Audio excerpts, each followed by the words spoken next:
오늘 말씀의 실제도 참 좋습니다. 여러분 여러 번 이제 유튜브에 올라오면 오늘 말씀의 실제를 여러 번 들으시기 바랍니다. 짜고 치지는 고스톱처럼 집사람하고 저하고 짠 건 아닌데 제가 먼저 말씀을 준비하고 그다음에 집사람이 말실을 실었는데 비슷해요. 조금 오늘 내용이 비슷해서 둘이 상했나? 그렇지만 상하지 않았고요. 근데 뭔가 주님께서 주시는 부부를 통해서 주시는 말씀들이 비슷하다는 것입니다. 그래서 오늘 제목은 그렇게 한번 정해봤습니다. 내 안에 계셔서 그분 일을 하시는 주님. 여기서 가장 포커스 단어를 찾아내셔야 됩니다. 뭘까요? 내 안에서. 자, 단어 나왔습니다. 내 안에서가 중요할까요? 그 다음에 또 그분의 일입니다. 일주일 동안 제가 묵상한 게 그분의 일입니다. 그분의 일. 이 단어가 이렇게 딱 마음에 옵니다. 그럼 그 단어를 붙잡고 묵상을 하고 주님께서 주시는 마음이 뭘까? 이거를 성경을 말씀을 보다가 딱 그 자리에서 멈추게 됩니다. 그런데 우리가 늘 잘 알고 계시잖아요. 여러분도 우리 안에 그분이 계시다고, 주님이 계시다고, 성령님이 계시다고, 예수님이 계시다고, 그분이 우리의 지혜가 되시고 모든 능력이 되시다고. 우리가 여기에만 너무 포커스를 두고 있었어요. 근데 이번 주에 정말 저에게 따로 특별하게 주님께서 주시는 이 말씀은 우리 안에서 행하시는 그분이 일을 하시는데 성령의 능력으로 우리가 일을 하게 되잖아요. 우리 스스로 어떤 뭔가 대단한 걸 할 수 있지 않습니다. 그분의 능력으로 하루하루를 살아가고 그분의 지혜로 하루하루를 살아가고 그분의 사랑으로 하루하루를 살아가는데 놀랍게도 이번 주에 주시는 말씀은 그 일이 내 일인 줄 알았는데 지금까지는 제 일인 줄 알았어요. 주님께서 나에게 이런 마음을 주시고 나를 돕기 위해서 성령께서 와 계시고 내가 어려움들을 헤쳐나가고 또 믿음으로 어떤 일들을 행하고 이런 일들이 내 일인 줄 알았어요. 제 일인 줄 알았어요. 여러분의 일인 줄 알았어요. 지금까지 우리 중심으로 생각을 했기 때문에 그렇습니다. 저 중심으로. 이 박정규라는 사람이 바라보는 관점으로 주님을 바라보고 또 여러분을 바라보고 가정을 바라보고 상황을 바라보고 이 일들이 잘 됐으면 좋겠다. 이 일들이 잘 믿음으로 헤쳐나갔으면 좋겠다. 이런 상황들을 말씀으로 행해서 이 일들이 내 믿음이 더 자랐으면 좋겠다. 이렇게 저의 관점에서 이렇게 모든 걸 생각했던 것 같아요. 여러분도 마찬가지죠. 이런 문제가 좀 지나갔으면 좋겠다. 이런 문제가 조금 더 성숙했으면 좋겠다. 어떻게 하면 우리 자녀 문제를 잘 해결할 수 있을까? 어떻게 하면 내 재정적인 문제를 잘 해결할 수 있을까? 어떻게 하면 다른 사람과의 관계의 문제를 잘 해결할 수 있을까? 모든 것이 나에게 초점이 와 있었어요. 다 내 문제예요. 내 문제. 내 문제를 해결하는데 약간 주님의 도움을 받을 뿐이에요. 내 안에 그분이 계시대.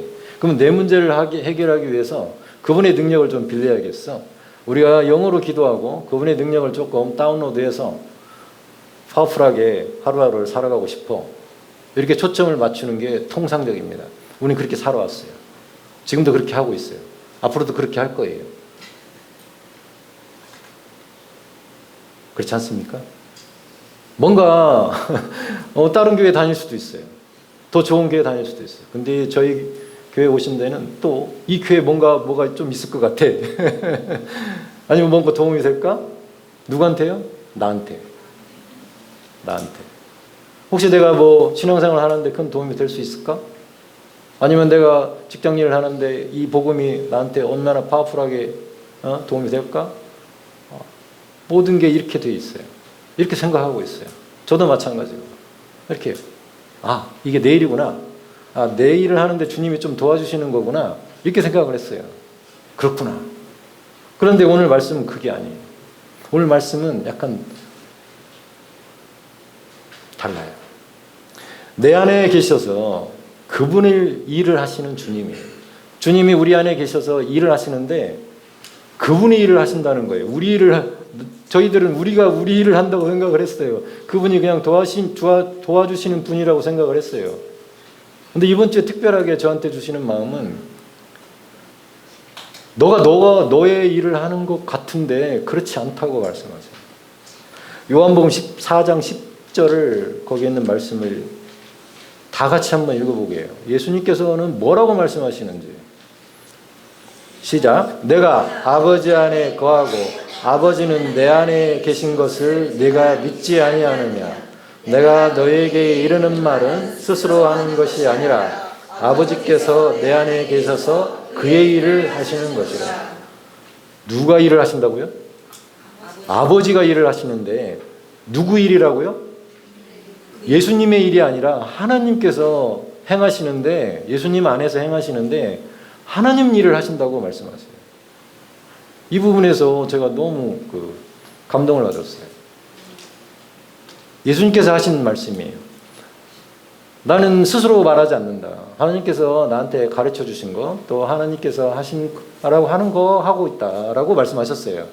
그런데 그 일이 예수님의 일인 줄 알았어요. 그런데 예수님께서 말씀하시기는 그의 일을 그분이 하신다고 말씀하세요. 내 안에서 예수님께서 말씀하시기를 내 안에 계신 아버지께서 그분의 일을 하신다고. 내 일을 하는 게 아니고 예수님의 일을 하고 계시는 게 아니고 하나님의 일을 하나님께서 하고 계시다는 거예요. 누구 안에서? 예수님 안에서. 여기서 제가 멈췄어요. 예수님께서는 우리의 본을 늘 보이시는 분이에요. 본을 보이신다고요.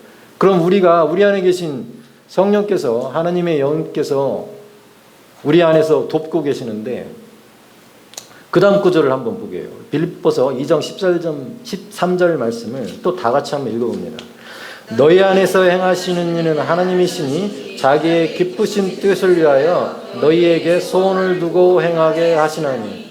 놀라운 비밀이 숨겨져 있어요. 즉 그동안 이 말씀을 수도 없이 읽었는데, 아 그래, 내 안에서 하나님이 행하셔. 그것까지 이해했어요.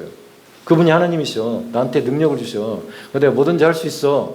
모든 걸 할 수 있어. 근데 그 일이 하나님을 기쁘게 하셔. 그리고 우리에게 소원을 두고 행하시는데 이렇게 이해했어요. 아 그게 내 일이라고 생각을 했어요. 그런데 오늘 말씀은 그게 아니에요. 우리 안에서 하나님이 일을 행하신다는 것까지는 이해했어요. 근데 그 일이 내 일이 아니라 하나님 일이란 뜻이에요. 하나님 일이기 때문에 자기의 기쁘신 뜻을 위하여라고 말씀하세요. 우리의 뜻이 아니에요. 우리를 기쁘게 하신 뜻이 아니에요. 우리를 기쁘게 하시려고 그렇게 하나님께서 행하시는 게 아니에요. 잘 읽어보세요. 말씀을 다시 한번 보세요. 자기의 기쁘신 뜻을 위해서. 하나님의 뜻이에요. 하나님의 일이에요. 우리 일이 아니에요. 하나님의 기쁘신 뜻을 위해서 하나님께서 일을 하고 계세요.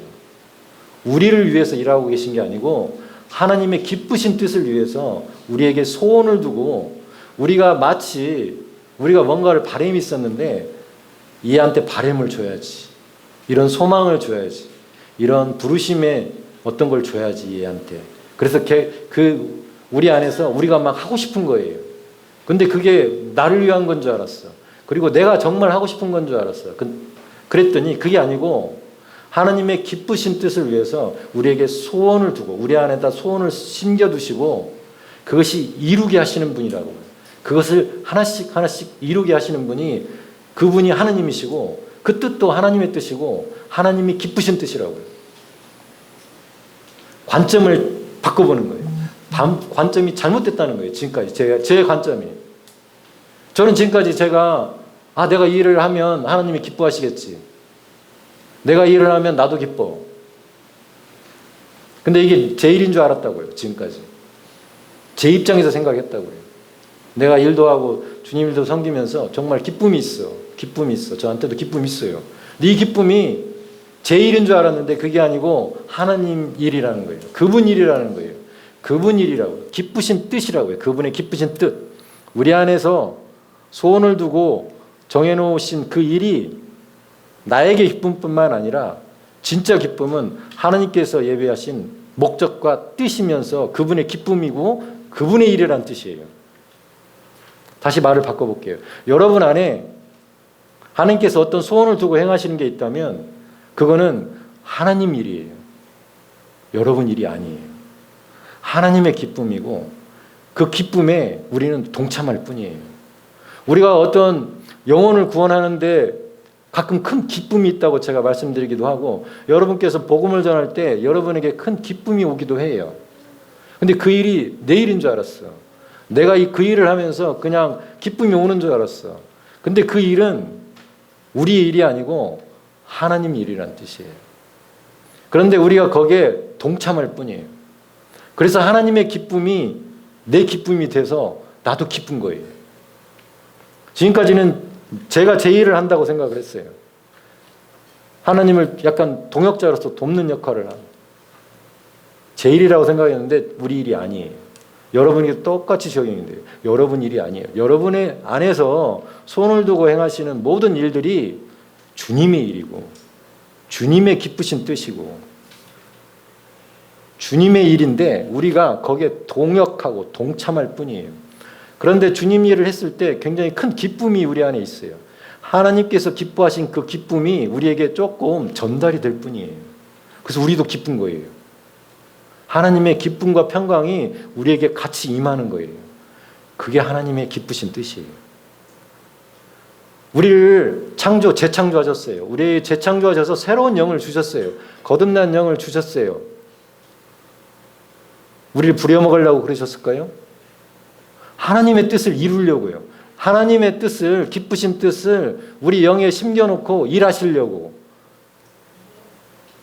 그 일은 우리 일이 아니에요.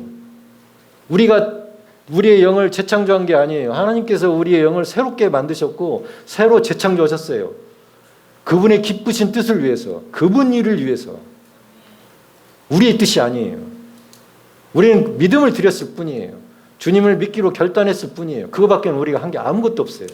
그런데 그분께서 우리의 영을 다시 바꿔주셨고 새로운 피조물로 다시 만들어주셨어요. 누구 일을 하려고? 그분의 일을 하려고. 그분께서 그분의 일을 하시려고. 우리 안에서 일하시려고 새롭게 만드셨어요. 스마트폰을 새로 만들어야 거기에 액션을 할 수 있어요. 새롭게 만들어야 기능을 할 수 있어요. 하나님께서 우리를 새롭게 하지 않으시고 구닥다리 가지고는 일을 하실 수가 없어요. 그래서 우리가 새롭게 거듭난 것은 그분의 일이에요. 그분의 목적을 위해서 새롭게 만들어졌어요. 그래서 그분의 일을 해야 돼요. 그분의 것을 가지고 있기 때문에, 그분의 생명을 가지고 있기 때문에 그분의 일을 해야 돼요. 그분의 생명을 가지고 세상적인 일을 하시면 절대 안 돼요. 그것은 그분의 목적이 아니에요. 만들어진 스마트폰의 목적이 아니에요. 우리가 만들어진 목적은 그분을 일을 하기 위해서 만들어진 거예요. 이 말씀을 깊이 묵상하면서 깨달았어요. 지금까지 내 마음대로 살았다고. 내 마음대로 살면서 주님의 도움을 좀 받았을 뿐이라고. 그런데 진짜 목적이 그게 아니라는 걸 깨달았어요. 이번 주에 제가. 여러분 안에 계신 그 능력이, 여러분 안에 계신 그분이 우리가 행하는 모든 일 가운데 그분의 목적이 숨겨져 있다는 거예요. 그분의 목적대로 우리가 지금 거듭나서 일하고 있다는 거예요. 우리가 하고 싶은 소원들이 그분의 일이란 뜻이에요. 우리 일이 아니에요. 그래서 마음이 너무 편해졌어요. 여러분께서 하시는 모든 일들이 영적인 일뿐만 아니라 혼적인 일들, 육적인 모든 일들이 그분이 계획하시고 그분이 목적하시고 그분이 소원을 두고 행하실 모든 일 속에 포함된다는 거예요.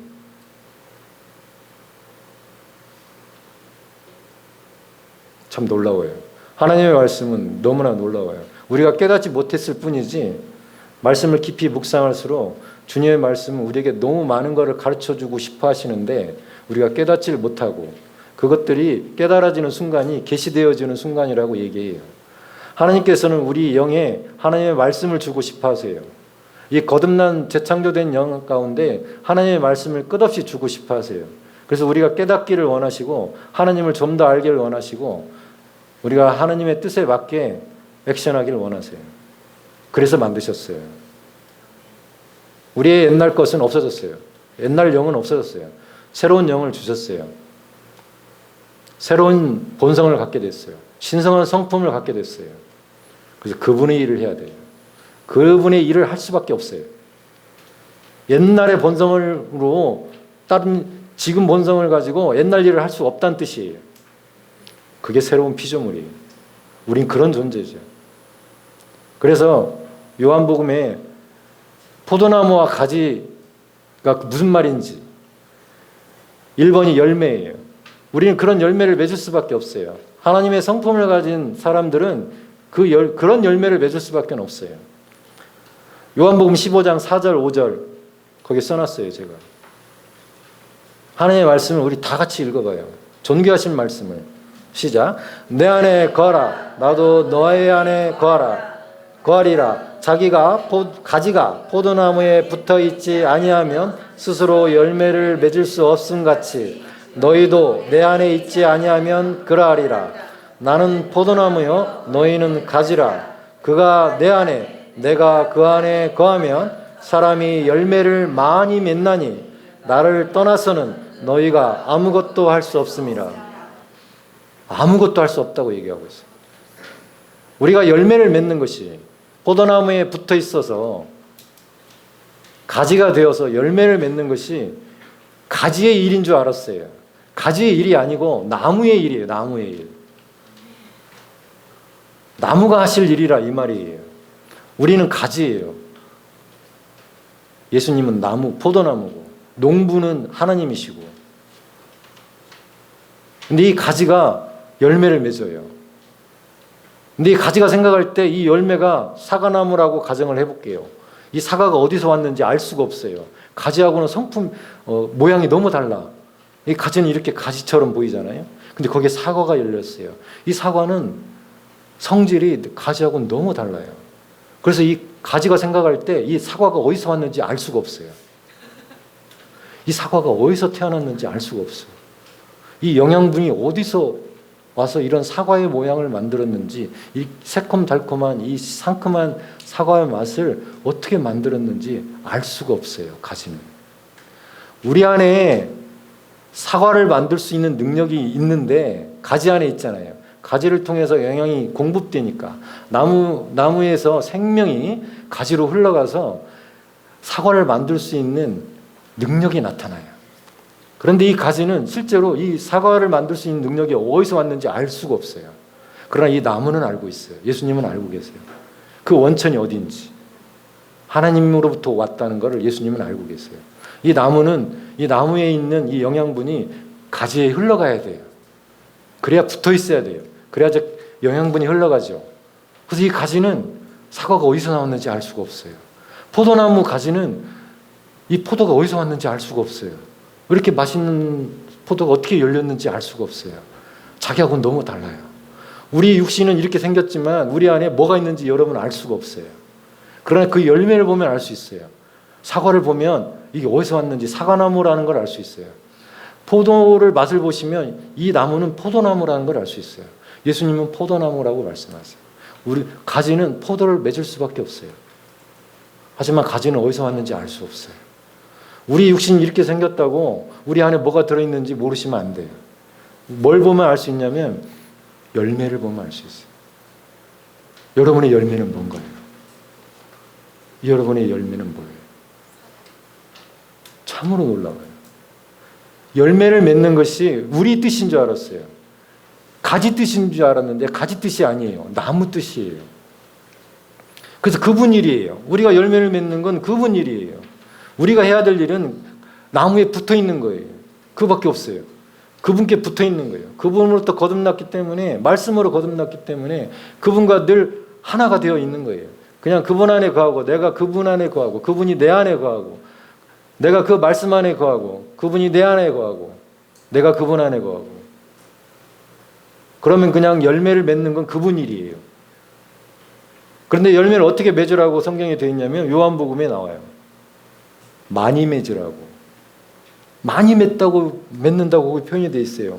요한복음 15장 8절에도 너희가 열매를 많이 맺으면, 많이 맺는 게 그분의 일이에요. 내 아버지께서 영광을 받으실 것이요 너희는 내 제자가 되리라. 하나님께서는 우리가 열매를 많이 맺기를 원하세요. 포도나무 열매를 많이 맺기를 원하세요. 그리고 그 다음 구절에 또 읽어볼게요. 요한복음 15장 16절 다 같이 한번 읽어봐요. 너희가 나를 택한 것이 아니요 내가 너희를 택하여 세웠나니 이는 너희로 가서 열매를 맺게 하고 또 너희 열매가 항상 있게 하여 내 이름으로 아버지께 무엇을 구하든지 다 받게 하려 함이라. 이 말씀을 읽을 때 너무 새로워요. 접근이 너무 달라졌어요. 무엇을 구하든지 다 얻을 수 있대요. 열매를 맺을 수밖에 없기 때문에 그래요. 붙어있기만 하면. 그런데 거기에 맨 밑에 줄에 나오고 너희가 열매가 어떻게 해요? 항상 있게 한다고요. 항상. 뭐 기분 좋을 때만 열매를 맺는 것이 아니고 항상 열매 맺기를 원하는 것이 하나님의 뜻이에요. 그리고 많이 맺기를 원하신대요. 많이 맺기를. 조금 맺기를 원하시는 게 아니고 포도가 많이 열리기를 원하시고 항상 열리기를 원하신대요. 근데 그 일이 우리들이 일이 아니고 하나님 일이시래요. 그래서 그분이 우리 안에서 행하신대요. 소원을 두고 우리 안에서 행하신대요. 능력 주시는 자 안에서 우리가 뭐든지 할 수 있다는 말이 그런 말이에요. 우리가 하는 게 아니기 때문에 그래요. 성령께서 하시는 일이기 때문에 그래요. 근데 그 일이 우리 일이라고 착각하지 말라고 얘기하고 계세요. 그분 일이시래요. 그분 일이시래요. 좀 더 자유로워지세요. 내가 조금 열매가 적다고 고민하지 마세요. 그분 일이에요. 항상 열매가 있어야 되는데 날마다 있지 않다고 고민하지 마세요. 그건 우리 일이 아니에요. 그분 일이에요. 우리 일은 뭐냐? 붙어 있는 거예요. 그분 안에 붙어 있는 거예요. 그러면 말씀 안에 붙어 있는 거예요. 그리고 또 해야 될 일이 있어요. 뭔가 일이 있어요. 그게 세 번째 나와요. 뭔가 할 일이 있어요. 우리가 해야 될 일이 있어요. 우리가 해야 될 일이 있어요. 우리는 동역해야 돼요. 그분과 붙어 있어야 돼요. 붙어 있어야 돼요. 잠시 환기를 좀 시켜볼게요. 갈렙 얘기를 조금 하려고 해요. 여러분 너무나 잘 아시잖아요. 여호수아 갈렙 얘기를. 이스라엘 백성이 출애굽을 해가지고 이제 가나안 땅으로 들어가기 직전에 와 있어요. 열흘 정도밖에 거리가 안 된대요. 걸어서 이렇게 열흘 정도밖에 거리가 안 돼. 출애굽을 해서 가나안 땅으로 들어가기까지. 그런데 가나안 땅 앞에서 이제 정탐을 하죠. 저 가나안 땅을 점령해야 되는데 그 땅이 어떤 땅인지 궁금하잖아요. 그 정탐꾼을 보내요. 각 지파별로 한 명씩 해서 12명을 보내죠. 그 땅을 우리가 점령할 수 있을지. 하나님께서는 여기까지 모세를 통해서 200만 명이나 되는 이스라엘 백성들을 이끌고 오셨어요. 가나안 땅의 앞에서 이제 우리가 그 땅을 점령할 수 있을지, 들어갈 수 있을지. 하나님께서는 젖과 꿀이 흐르는 땅이라고 말씀하셨는데 과연 우리 능력으로 그 땅을 점령할 수 있을까? 그리고 그 땅에는 얼마나 좋은 것들이 있을까? 이걸 정탐을 하는 거죠. 여러분도 정탐하시기 바랍니다. 내가 이 일을 할 수 있을까? 아니면 이 일을 과연 내 능력으로 할 수 있을까? 하나님이 주신 내 안에 계신 하나님의 능력과 내가 그 일을 할 수 있는지 알아보시기 바랍니다. 정탐을 해야 돼요. 정탐을 했어요. 그래서 12명이 갔는데 의견이 상반됐어요. 의견이 상반됐어요. 하나님께서는 분명히 젖과 꿀이 흐르는 땅이라고 말씀하셨어요. 그런데 이스라엘 백성은 뭐라고 했는지 슬라이드 다음 거 주십시오. 놀랍게도 정탐꾼들이 돌아와가지고 이렇게 얘기를 합니다. 이스라엘 자손 앞에서 민수기 13장 32절 33절인데요. 제가 읽어볼게요. 뭐라고 했는지 그들이 뭐라고 했는지 잘 들어보는 게 중요해요. 우리는 그렇게 하면 안 되니까. 구약이지만 우리가 신약에 살고 있는 우리가 배워야 돼요. 저렇게 얘기하면 절대 안 돼요. 어떻게 얘기하면 안 되냐면 이스라엘 자손 앞에서 그 정탐한 땅을 뭐라고 했다고요? 악평했다고요. 사실보다 더 나쁘게 얘기를 했다는 거예요. 팩트만 얘기하면 좋은데 악평을 했다고요. 그 땅을 정탐한 땅을 악평하여 이르되 우리가 두루 다니며 정탐한 땅은 나쁜 땅이다 그런 말이에요. 그 거주민을 어떻다고요? 삼키는 땅이다. 땅이 그 사람들을 삼킨다고 얘기해요. 나쁜 땅이에요? 좋은 땅이에요? 나쁜 땅이에요. 실제 땅보다 하나님께서 무슨 땅이라고 말씀하셨어요? 젖과 꿀이 흐르는 땅이라고 말씀하셨는데 감히 정탐한 사람들이 악평해가지고 팩트대로 얘기하지 않고 하나님의 말씀대로 얘기하지 않고 악평하여 이르기를 거주민들을 삼키는 땅이라고 악평을 해요. 거짓말을 해요. 악평을 한다고요. 중요해요. 팩트보다 더 악평을 했다고요. 하나님 말씀보다 더 악평을 해서 하나님 말씀을 대적했다고요. 이게 중요해요. 하나님의 말씀을 대적했다고요. 그들이, 정탐한 사람들이. 또 하나, 거기서 본 모든 백성은 신장이 장대한 자들이며 거기서 네피림 후손인 아낙 자손의 거인들을 보았나니 우리는 스스로 보기에도 메뚜기 같으니 그들이 보기에도 그와 같을 것이니라. 이스라엘 백성을 뭐라고 표현했어요? 메뚜기라고 표현했어요. 자기들을 메뚜기라고 표현했어요. 그리고 거기에 살고 있는 사람들을 뭐라고 얘기했어요? 거인이라고 표현했어요. 거인이라고. 하나님 보시기에는 어떻게 생각하셨을까요? 하나님께서는 어떻게 보시고 계셨을까요? 이스라엘 자손들은 대단한 존재들이다. 내 백성들이다. 내 백성들이 메뚜기라고 표현하는데 하나님이 가만히 계시겠어요?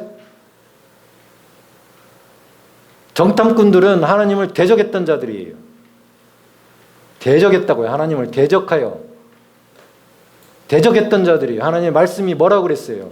젖과 꿀이 흐르는 땅이고 존귀한 자들이라고. 내 백성들이. 하나님의 백성들이 이스라엘 땅에서 출애굽을 시킬 그런 존귀한 자들이고 젖과 꿀이 흐르는 땅으로 이끌어갈 그런 백성들이 하나님의 백성들이에요. 여러분 자녀들은 어떤가요? 여러분에게 어떤 존재인가요? 하나님께 이스라엘 백성은 어떤 존재예요? 그런 존재들을 메뚜기라고 표현했어요. 메뚜기. 하나님의 뜻에 얼마나 반하는 말을 했는지, 그들이 얼마나 악한 짓을 했는지 알 수가 없어요. 주보에 실어놨어요. 민수기 14장 8, 9절을 볼게요. 여호와께서 우리를 기뻐하시면 우리는 그 땅으로 인도하여 들이시고 그 땅을 우리에게 주시리라. 이는 과연 젖과 꿀이 흐르는 땅이니라. 다만 여호와를 거역하지 말라. 또 그 땅 백성을 두려워하지 말라. 그들은 우리의 먹이라. 그들의 보호자는 그들에게서 떠났고 여호와는 우리와 함께 하시느니라. 그들을 두려워하지 말라 하나. 갈렙이 한 얘기예요. 갈렙이. 젖과 꿀을 흐리는 땅이라고. 반대로 얘기하잖아요. 하나님께서 말씀하신 대로 말하는 거예요. 갈렙이. 젖과 꿀이 흐르는 땅이다. 또 그들은 우리의 먹이다. 이게 하나님의 말씀이에요. 그들은 우리의 먹이다. 점령할 수 있다. 하나님께서 점령하지도 못할 백성들을 출애굽해서 가나안 땅 앞에까지 이끌고 오시지 않으셨어요. 그 땅을 점령하는 건 하나님의 뜻이에요. 그래서 그들은 먹이가 될 수밖에 없어요. 전쟁에서 이길 거니까. 그게 하나님의 뜻이에요. 그게 하나님의 계획이고 목적이에요. 그런데 여호와를 거역하지 말라. 이게 바로 정탐꾼들은 여호와를 거역했어요. 대적했어요. 말씀을 반대로 얘기했다 이 말이에요. 하나님의 뜻과 반하게 얘기를 했어. 이스라엘 백성들 앞에서. 그들이 얼마나 큰 잘못을 했는지 알아야 돼요. 우리에게 적용할게요. 우리가 하나님의 말씀에 반해서 다른 소리를 하면 절대 안 된다 그런 말이에요. 믿음 없는 얘기를 하시면 안 된다고요. 갈렙은 이렇게 젖과 꿀이 흐르는 땅이라고 하나님의 말씀을 그대로 받아들였고 우리가 그들을 이길 거라고, 그들은 우리의 먹이라고, 메뚜기가 아니라 그들은 거인일 수도 있어요. 우리보다, 이스라엘 백성보다 크기가 클 수 있어. 근데 뭐라고 얘기했다고요? 그들은 우리의 먹이라고. 이게 하나님의 뜻이라는 걸 명확하게 알고 있었어요. 갈렙은. 왜 이스라엘 백성들은 몰랐을까요? 그래서 40년 동안 광야에서 다 죽었잖아요. 아이들 빼놓고는. 그 사람들이, 정탐꾼들이 그렇게 얘기했어도 그걸 믿지 않으면 되는데 하나님의 말씀 반해서 사람들의 말을 믿었다고요. 사람들의 말. 하나님의 말씀을 믿는 게 아니라. 우리도 똑같아요. 예수 믿는 사람들이에요. 우리가 무슨 말씀을 믿어야 돼요? 말씀을 믿어야죠. 세상을 믿는 게 아니고 세상 사람들이 하는 그런 정탐꾼들의 말을 듣는 게 아니고 하나님의 말씀을 들어야 돼요. 하나님의 말씀을 믿어야 돼요. 그리고 하나님의 말씀을 얘기해야 돼요. 하나님의 말씀을 얘기하세요. 다른 얘기 하지 마시고. 하나님을 대적하지 마세요. 하나님의 말씀을 얘기하지 않고 세상적인 얘기를 하는 것은 하나님을 대적하는 거예요. 그게 죄예요. 크리스찬들에게 죄가 있다면 하나님의 말씀보다 세상적인 정탐꾼들의 말을 더 말하고 그 말을 더 믿는 거예요. 다음 말씀 주세요. 민수기 14장 28절 말씀이 그들에게 이를 여호와의 말씀에 내 삶을 두고 맹세하노라. 너의 말이 내 귀에 들린 대로 내가 너에게 행하리라. 그들이 뭐라고 얘기했냐면 광야에서 죽을 거라고. 돌아가자고. 칼에 맞아 죽을 것 같아. 걔들한테. 가나안 땅 거민들한테. 우리 자식들은 저 자식은 사로잡힐 것 같아. 이렇게 얘기해요. 하나님께서 말씀 네 말대로 내가 해줄게. 그래 너희들은 광야에서 다 죽을 거야. 그렇지만 너희들이 말한 너 저 자식들은 사로잡히지 않고 가나안 땅에 들어가서 너희들이 가나안 땅을 차지할 거야. 이렇게 말씀하세요. 그들이 말한 대로 우리는 여기서 죽겠다고 말을 했어요. 그래서 너 죽어라, 다 죽어라.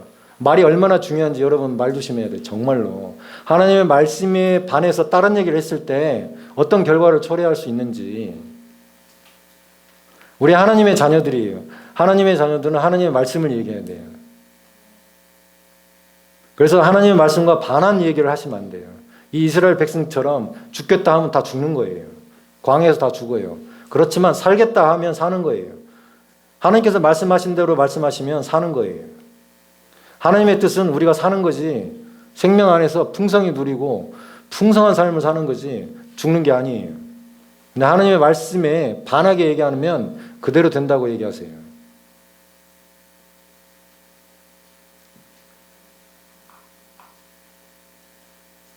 제가 오늘 너무 심각하게 얘기하고 있어요.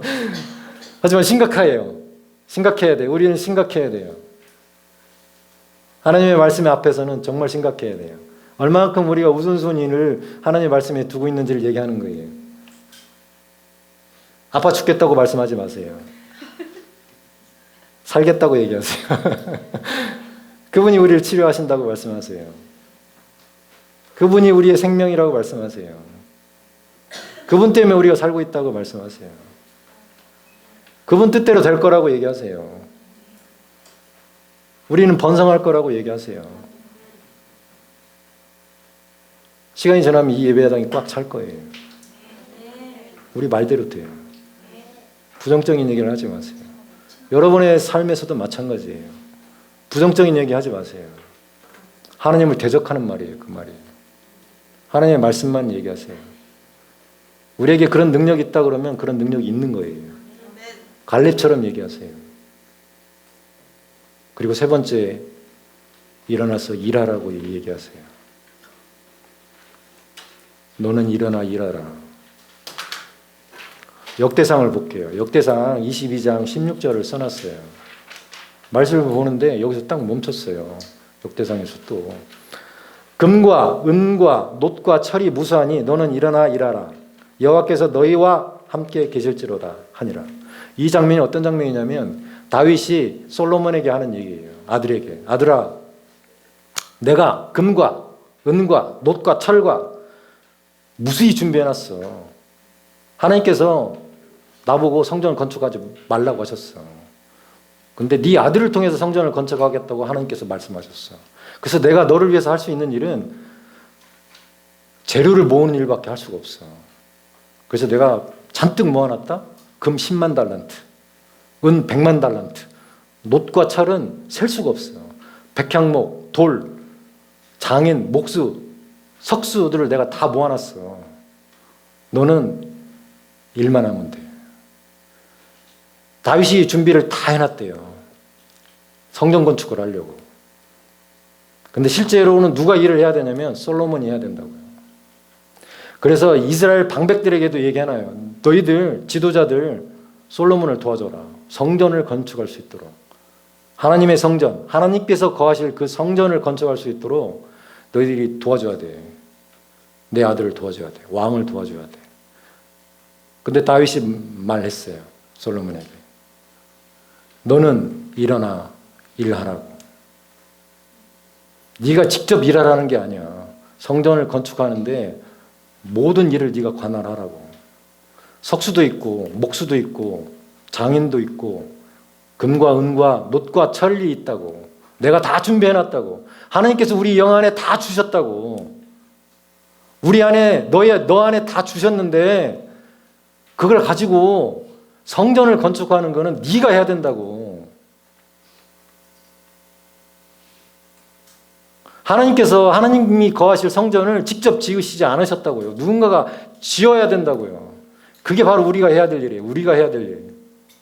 모든 것을 준비하셨대요. 베드로서 1장 3절에 있어요.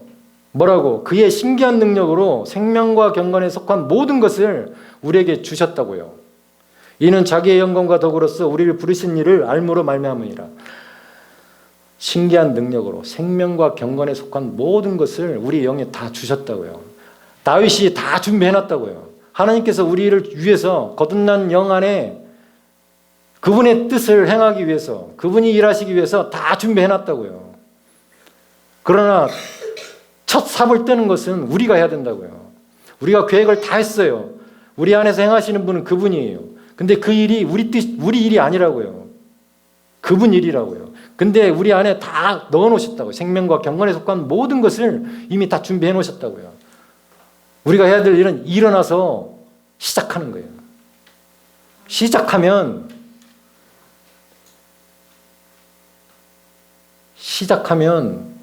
그것을 행하시는 분은 우리 안에 계신 분이에요. 그분이 하세요. 이제 그때부터 모든 게 준비됐어요. 다윗이 모든 걸 준비해 놨어요. 하나님께서 우리를 위해서 모든 걸 준비해 놓으셨어요. 우리가 스타트를 안 할 뿐이에요.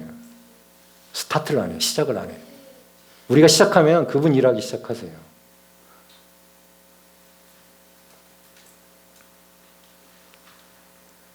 여호와께서 너희와 함께 계실지로다. 솔로몬과 함께 계시려서 뭐 하시겠어요? 도와주시겠죠.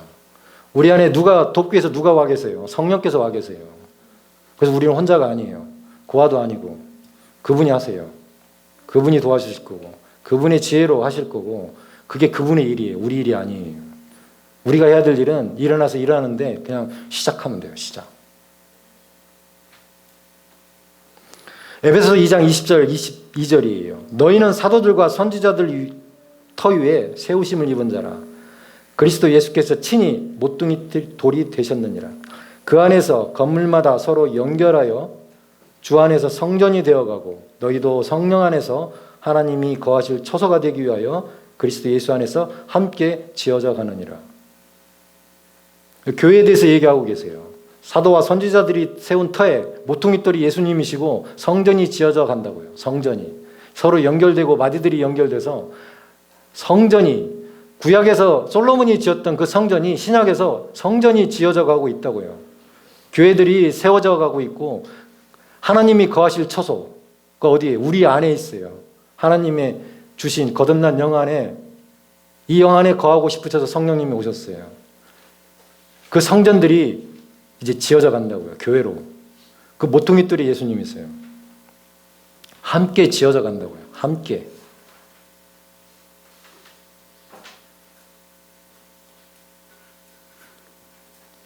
성전을 짓는데 모든 것들이 구비되어 있다고요. 다윗이 준비했던 것처럼 하나님께서 이 성전들이 지어져 가고 교회들이 세워져 가는데 모든 걸 다 준비해 놓으셨다고요. 우리 안에 다 준비해 놓으셨어요. 첫 번째는 우리의 삶을 다스리는 거예요. 우리 삶을 다스리지 못하고 어떻게 교회를 만날 수 있겠어요? 교회에서 이런 성전들이 만들어져 가면서 이 돌들이 단단해져 가죠. 그래야 성전들이 튼튼해지죠. 우리 안에 다 주셨어요. 우리 삶을 우리가 다스리고 통치할 수 있는 거예요. 그분의 힘으로. 우리가 하는 게 아니에요. 그게 그분의 일이에요. 또한 그들이 모여서 교회를 이루는 거예요. 성전, 하나님의 큰 성전을 이루어가는 거죠. 그게 하나님의 뜻이에요. 그게 하나님 일이에요. 그것들을 위해서 우리가 존재하는 거예요. 그래서 우리가 거듭난 거예요. 그분의 뜻을 위해서. 그분의 일을 위해서. 그럼 우리는 아무것도 아닙니까? 그렇지 않아요. 그분의 기쁨에 참여하는 사람들이에요. 하나님 일에 동참하는 사람들이에요. 그래서 기쁨이 같이 누리는 거예요. 하나님과 함께. 하나님과 함께 동역하는 거죠. 그분의 뜻이 우리 뜻이고요. 그분의 일이 우리 일이에요. 그래서 그분과 우리는 하나예요. 주합하는 자는 한 영이라고요. 그분과 우리는 하나예요. 그래서 그분의 기쁨이 우리 기쁨이고 그분의 일이 우리 일이고 그분의 목적이 우리 목적이에요. 그래서 그분 일을 할 때 우리가 기쁜 거예요. 그분 일을 할 때 우리가 평강 가운데 있는 거예요. 그의 나라와 의를 먼저 구하라고 얘기하잖아요. 그럼 나머지 것은 문제가 되지 않는다고 얘기해요. 그 나머지 거는 주님이 하실 일이에요. 우리 일이 아니에요. 그 나라, 교회라고 어제 함 집사님이 말씀하셨어요. 그 나라는 교회라고. 의가 뭘까? 그분의 의가 뭘까요? 그분의 뜻이죠. 그분의 공의를 행하는 거고 그분의 의를 행하는 거죠.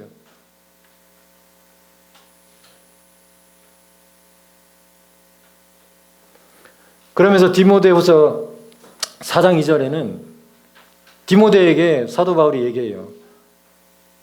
사도 바울처럼 하나님 뜻에 맞게 이 세상에 살다 간 사람이 흔치 않아요. 그가 디모데 제자에게, 아들 같은 제자에게 얘기해요. 너는 말씀을 전파하라고. 때를 얻든지 못 얻든지 좋을 때도 있고 안 좋을 때도 있지만 늘 전하라고. 항상 힘쓰라고. 범사의 오래 참음과 가르침으로 견책하며 경계하며 권하라고. 말씀을 전하라고. 말씀을 전하라고. 디모데에게 얘기해요. 사도 바울이.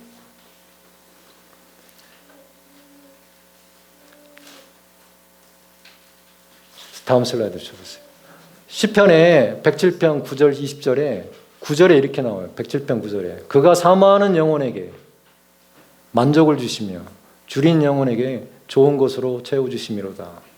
20절에 그가 그의 말씀을 보내어 그들을 고치시고 위험한 지경에서 건지시는도다. 우리가 해야 될 일은 이 영혼들을 만족시키는 거예요. 굶주린 영혼들이 너무 많아요. 줄인 영혼이라고 표현을 해요. 채워지지 않는 영적인 갈급함과 채워지지 않는 영적인 세상 사람들 채워지지 않는 영적인 갈급함이 있어요. 영혼에 대한 사모함이 있어요. 그들에게 영혼의 만족함을 좋은 것으로 채워주는 거예요. 채워줘야 돼요. 아무도 할 수 없어요, 이 일은. 그래서 뭘 보내야 된다고요? 말씀을 보내야 된대요. 생명을 흘려보내야 된대요. 말씀을 전파해야 된대요. 다른 가지에도 생명을 흘러가게 해줘야 된대요. 아무도 할 수가 없어요. 육체가 없는 영혼이 할 수가 없어요. 사람이 할 수밖에 없어요. 우리가 할 수밖에 없다는 뜻이에요. 우리가 시작할 수밖에 없다는 뜻이에요. 그분이 일하시려면 동역을 해야 한다는 뜻이에요. 그분과 우리가. 근데 우리가 해야 될 일이 있다는 거예요. 근데 말씀하세요. 줄인 영혼들을 채워주라고, 좋은 것으로. 말씀을 보내라고. 어떻게 말씀을 보내요? 말씀을 전하는 수밖에 없어요. 우리 주에 예수 믿지 않는 사람들이 있다면 말씀을 전하는 수밖에 없어요. 생명을 전해서 그 사람들의 줄인 영혼들을 말씀으로 채워주는 수밖에 없어요. 하나님의 생명으로 채워주는 수밖에 없어요. 그들을 채워주는 수밖에 없어요. 그 영혼을. 그 일을 평생 하다가 사도 바울은 갔어요. 주님 곁에. 그 일을 평생 하다가 말씀을 선포하고 말씀을 전하고 복음을 전하다가 가진 핍박 가운데도 그 말씀을 전하다가 주님 곁에 갔어요. 주님 곁에 갔어요.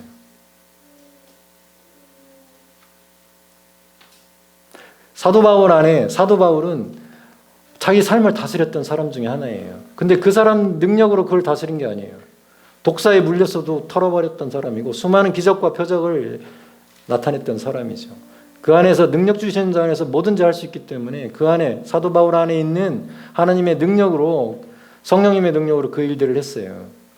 그리고 많은 사람들에게 그 생명을 흘려보냈어요. 복음을 전했어요. 말씀을 전했어요. 말씀을 보냈어요. 그래서 줄인 영혼들을 채워줬고 그들이 변하게 해줬죠. 다시 거듭나게 했어요. 복음을 통해서. 그게 하나님의 일이에요. 우리의 목적이 아니에요. 그분의 목적이에요. 이스라엘 백성을 가나안 땅으로 들어가게 하는 것은 하나님의 목적이에요. 그분의 뜻이에요. 이스라엘 백성들은 몰랐을 거예요. 근데 그분의 뜻이에요. 그래서 그 일에 반하면 안 돼요. 그래서 다 들어갔어요, 결국에. 못 들어간 게 아니라 다 들어갔어요. 그래서 그 땅을 악평하고 못 들어간다고 말한 사람들은 하나님을 대적한 자들이 됐어요. 하나님의 말씀에 비추어서 우리도 마찬가지예요. 하나님께서 이루신 계획하신 일들이 있어요. 교회들을 통해서 계획하신 일들이 있어요. 이 마지막 시대에 수많은 추수꾼들이 추수를 할 거라고. 이 마지막 시대가 다가오고 있다고. 그런데 하나님의 계획은 변하지 않아요. 사람들의 계획이 변할 뿐이지, 사람들이 악평할 뿐이지 하나님의 계획은 변하지 않고 그대로 가요. 그렇게 이루실 거예요. 이 마지막 시대에 수많은 영혼들이 구원될 거예요. 그 일들에 우리가 동참할 거냐, 가나안 땅을 차지하는데 우리가 동참을 할 거냐, 악평을 하고 다 거기서 죽을 거냐, 그런 차이예요. 하나님의 거듭난 모든 자녀들이 하나님의 뜻에, 하나님의 목적에, 기쁘신 뜻에 동참해서 그 일들을 동역을 할 거냐.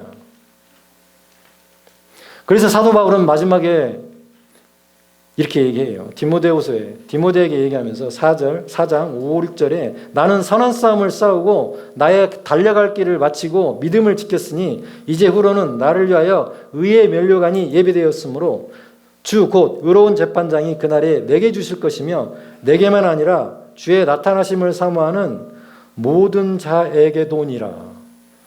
사도 바울이 이제 이 땅에서 삶을 마치고 주님 곁에 가려고 할 때 디모데에게 한 얘기예요. 선한 싸움을 싸웠다고. 나는 선한 싸움을, 믿음의 선한 싸움을 싸웠다고. 나의 달려갈 길을 마쳤다고. 이제 내가 할 일 다 했다고. 이렇게 얘기해요. 우리도 마지막에 우리 삶을 마감할 때 이렇게 얘기할 수 있으면 정말 좋겠어요. 나의 선한 싸움. 다음 슬라이드 주세요. 믿음의 선한 싸움을 정말 끝까지 싸웠는지. 믿음의 디모데전서 6장 12절 말씀을 다 같이 한번 읽어봅니다. 시작. 믿음의 선한 싸움을 싸우라. 영생을 취하라. 이를 위하여 네가 부르심을 받았고 많은 증인 앞에서 선한 증인을 하였도다. 믿음의 선한 싸움을 싸우라고. 나도 그렇게 했다고. 근데 너도 내 제자고 내 아들과 같은 제자인데 너도 그렇게 하라고. 우리에게도 똑같이 말씀하고 계세요. 말씀을 통해서, 성경을 통해서. 믿음의 선한 싸움을 싸우라고. 그러면 의의 면류관이 우리를 예배하고 있다고. 그래서 의의 면류관이 뭘까를 놓고 어제 오늘 제가 굉장히 심각했어요. 의의 면류관. 사랑의 면류관도 좋고 지혜의 면류관도 좋고 다 좋은 면류관인데 의의 면류관이라고 표현하세요. 의의 면류관. 우리에게 주어질 면류관은 의의 면류관이라고 얘기하세요. 사도 바울이 소망했던 의의 면류관. 의가 뭐길래, 하나님의 의가 뭐길래 나한테는 의의 면류관이 예비되어 있다고 사도 바울은 성령을 통해서 말씀하세요. 성령을 통해서. 그러면 의의 면류관이 예비되어 있다는 거예요. 우리들에게도 의의 면류관이. 의의 면류관이 뭘까? 의가 뭘까? 의가 뭘까? 의는 하나님 앞에서 정죄감, 열등감 없이 설 수 있는 능력이에요. 그리고 또 바른 일을 할 수 있는 능력. 무죄 선언 이렇게 배웠어요. 하나님의 의를 이루라고. 하나님의 의가 뭘까? 하나님의 공의가 뭘까? 하나님의 뜻을 이루는 것이 하나님의 뜻을 이루는 그런 의의 면류관이 우리에게 예비되어 있다는 거예요. 여러분이 이 세상을 마치고 주님 곁에 가기 전에 이 비슷한 말씀을 할 거예요. 우리에게 의의 면류관이 예비되어 있다고. 그리고 우리는 믿음의 선한 싸움을 지금까지 싸웠다고. 그리고 후배들에게도 너희들도 선한 싸움을 싸워야 된다고. 그게 주님의 뜻이고 주님 곁에 갈 때까지 그래야 된다고. 그게 바로 주님의 일이라고. 내 일이 아니고 주님의 일이라고. 그리고 그분이 우리를 늘 돕고 계시다고. 기도하겠습니다. 하나님 감사합니다. 우리 안에 계셔서 아버지의 일을 하시는 분이 주님이십니다. 우리는 그분의 아버지의 동역자가 되기를 원하고 또 아버지의 기쁨에 참여하는 자들이 되기를 원합니다. 이 땅에 살면서 우리가 의의 면류관을 위해서 믿음의 선한 싸움을 끝까지 하기를 원합니다. 우리의 모든 상황 가운데, 우리 삶 가운데 믿음의 선한 싸움을 하고 정말 주님께서 맡겨주신 그 일들, 그의 나라와 의를 먼저 구하기를 원합니다. 하나님께서 우리에게 그런 능력을 이미 생명과 경건에 속한 모든 것을 예비하시고 주셨습니다. 주님 감사합니다. 예수님의 이름으로 함께 기도합니다. 아멘.